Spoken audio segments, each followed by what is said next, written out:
Hello friends, get ready for a dictation taken from Progressive Magazine, September 2021, exercise number 1 and 2. 10 seconds, 5 seconds, start. Our general view in regard to West Asia has been frequently stated. Our approach is not inimical to any country there. It is friendly to all countries, but inevitably our sympathies are with the Arab countries and with Arab nationalism, which represents today the urge of the people. Also, according to our general policy as well as our views on the present situation in West Asia, we do not accept that foreign troops should be used in any territory in the area in the circumstances prevailing there. We are convinced that there can be no settlement and no return to normality till foreign troops are removed from the area. Sometimes it is stated that these countries should be treated like tender infants and be under the guardianship of bigger countries. But it is quite clear that they do not like this offer of guardianship and patronage, and in fact resent such suggestions. One has to take to some extent a historical view of the developments in West Asia. For hundreds of years, these countries in West Asia were under Turkish domination. They came out of it the end of the First World War. The Western powers decided what they liked about these countries without really caring much for the wishes of the people. Probably there was no organized way for the people to express their view. New nations were created and the contracts of the Western powers were with the rulers of their own criterion or chiefly with the landed gentry. There were few contacts with the people. The whole period between the two world wars was one when Arab nationalism was trying to push out this foreign domination and was gradually making some progress in that direction. Then came the war and the post-war period when much has happened in the various countries of Middle East. The major fact in West Asia is the growth of Arab nationalism in a very powerful resurgent way.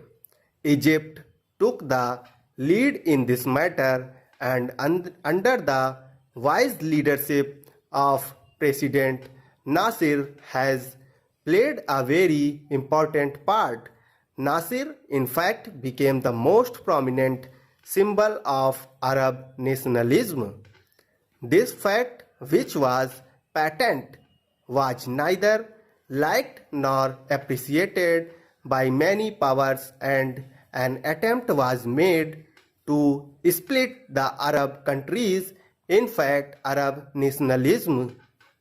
This should not be allowed to happen in the interest of global peace. The House may remember the talk about building up the Northern Tier defense and about the Baghdad Pact. The motives were supposed to be protect these countries from attack of invasion from the Soviet Union and to give them security and peace. As a matter of fact, the result was quite the contrary. The troubles of these countries only increased because of such an approach. The Arab countries, at any rate, the governments were divided, some in the Baghdad Pact and some outside it. While the government carried on a cold war against each other, the people almost in every Arab country were powerfully affected by this side of Arab nationalism.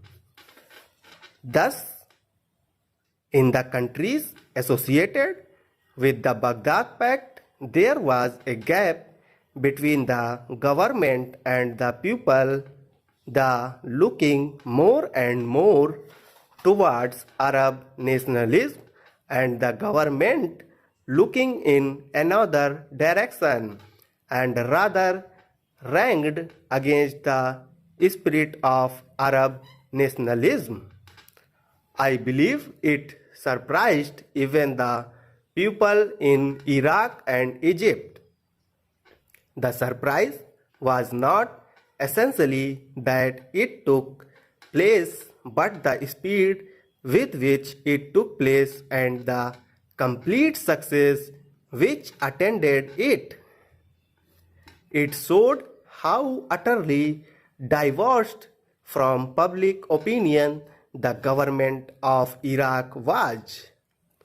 When the change came, it brought tremendous relief all over Iraq, and the people flocked to the side of the new government. So this attempt at not recognizing the spirit of Arab nationalism, even trying to come in its way and obstructing it, really achieved the opposite effect. It encouraged nationalism, as such an approach will inevitably do. This has resulted in the Arab nations coming nearer to one another and will no doubt bring about a great deal of cooperation between them. It was said that kind of an Arab empire was being built up which was dangerous.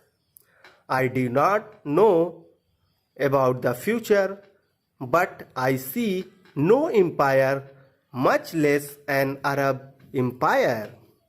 The theory of vacuum is sometimes advanced as if the removal of the influence of some great powers must necessarily be filled in by some other powers.